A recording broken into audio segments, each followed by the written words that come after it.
The corridor is narrow, and it smells of wet stone. The kind of stone that has been underground for so long it has absorbed the dampness into its molecular structure and will never be dry again, not if you left it in the sun for 100 years. The walls are sweating. Moisture beads on surfaces that have not seen daylight since the masons laid them 2 centuries ago. And somewhere ahead, beyond the circle of light thrown by the single torch the guard is carrying, there is a sound. A low, rhythmic sound that could be machinery, or could be breathing, or could be something else entirely. Something that makes the hairs on the back of your neck stand up because your body recognizes it before your mind does. It is the sound of a human being in extreme distress. The year is 1498. The place is Seville, in the southern reaches of the Kingdom of Spain. The building is the Castillo de San Jorge, the ancient fortress that serves as the headquarters of the Holy Office of the Inquisition for the district of Andalusia. And the man being led down this corridor is named Diego Alvarez. He is 34 years old. He is a merchant. He sells cloth and leather goods in the markets of Seville, where his family has lived for 3 generations.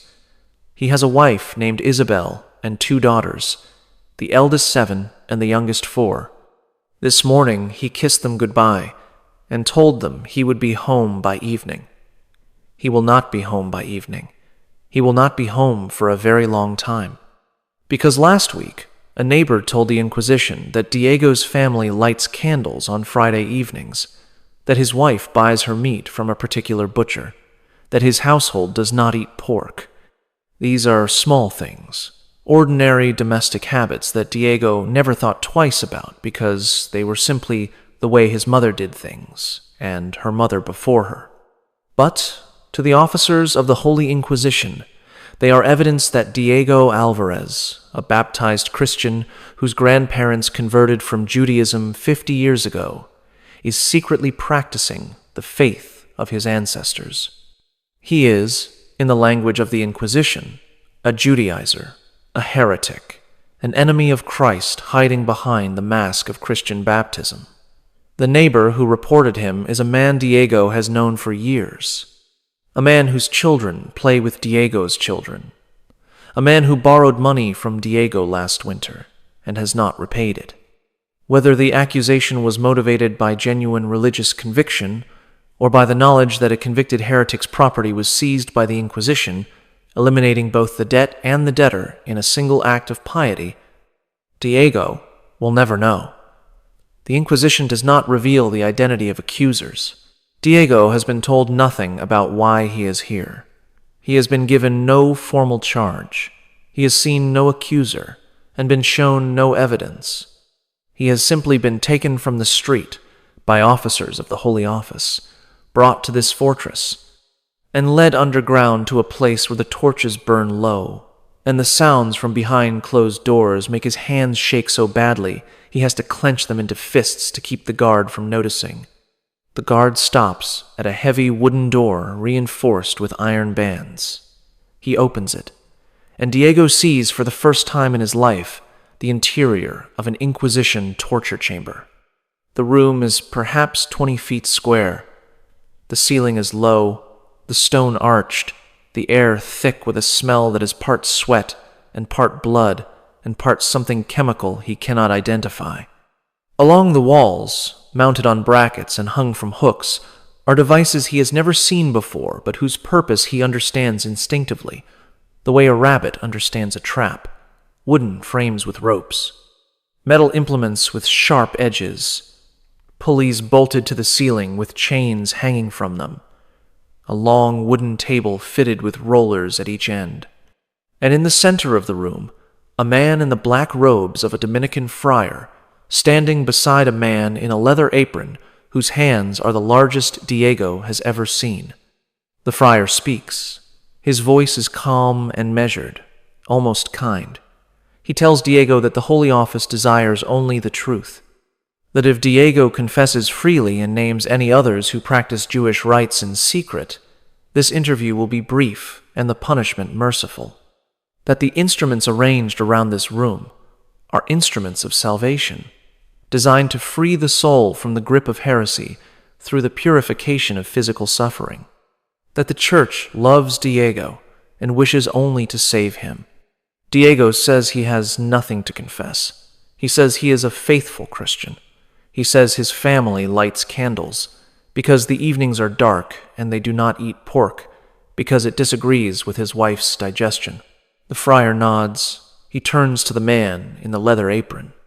And what happens next in this room, over the course of the next several hours, involves a progression of methods so carefully designed and so systematically applied that each one builds on the one before it, escalating from discomfort to agony to a level of suffering that the human body was never meant to experience. The Spanish Inquisition did not invent torture, but it refined it into something that was closer to a science than a brutality, a carefully documented, officially sanctioned, physician-supervised system of destroying the human body in precisely calibrated increments designed to extract confession without quite killing the subject, at least not immediately.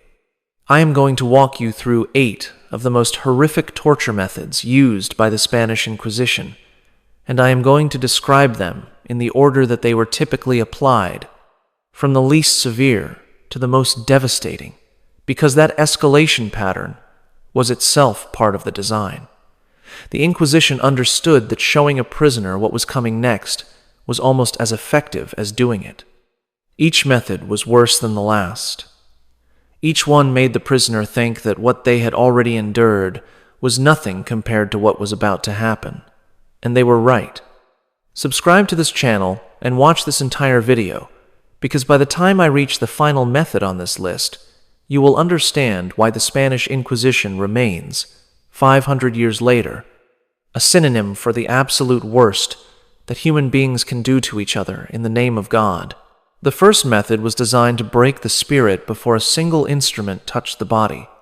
It was called the San Benito, and it was a form of public humiliation so devastating that many victims considered it worse than physical pain. The accused was forced to wear a garment resembling a yellow tunic, often decorated with painted flames and demons, and was paraded through the streets of their city in a public procession called an auto de fe. The entire population was required to attend. Friends, neighbors, business associates, customers, everyone the accused had ever known was gathered to watch them march in shame through streets they had walked 1,000 times before. The San Benito identified the wearer as a condemned heretic. It destroyed their reputation, their business, their social standing, their children's future marriage prospects, everything they had built over a lifetime. And the garment did not go away after the procession.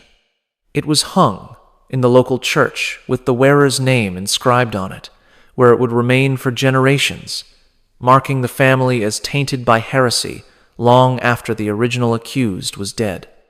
This was not torture in the conventional sense. No bones were broken, no blood was drawn, but the Inquisition understood something fundamental about human psychology. That identity destruction can be more agonizing than physical destruction. That watching your neighbors look at you with disgust, watching your children hide their faces, watching everything you built crumble because of a yellow shirt, was a form of suffering that reached places no instrument could touch. But the San Benito was only the beginning. For those who did not confess during or after their public humiliation, the physical methods began.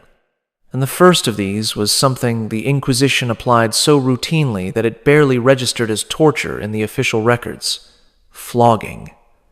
The prisoner was stripped to the waist and bound to a post or a frame. A torturer administered blows with a leather whip or a bundle of rods, typically across the back, the shoulders, and the buttocks. The number of strokes was prescribed by the Inquisitor and could range from a few dozen to several hundred. The pain was immediate and intense.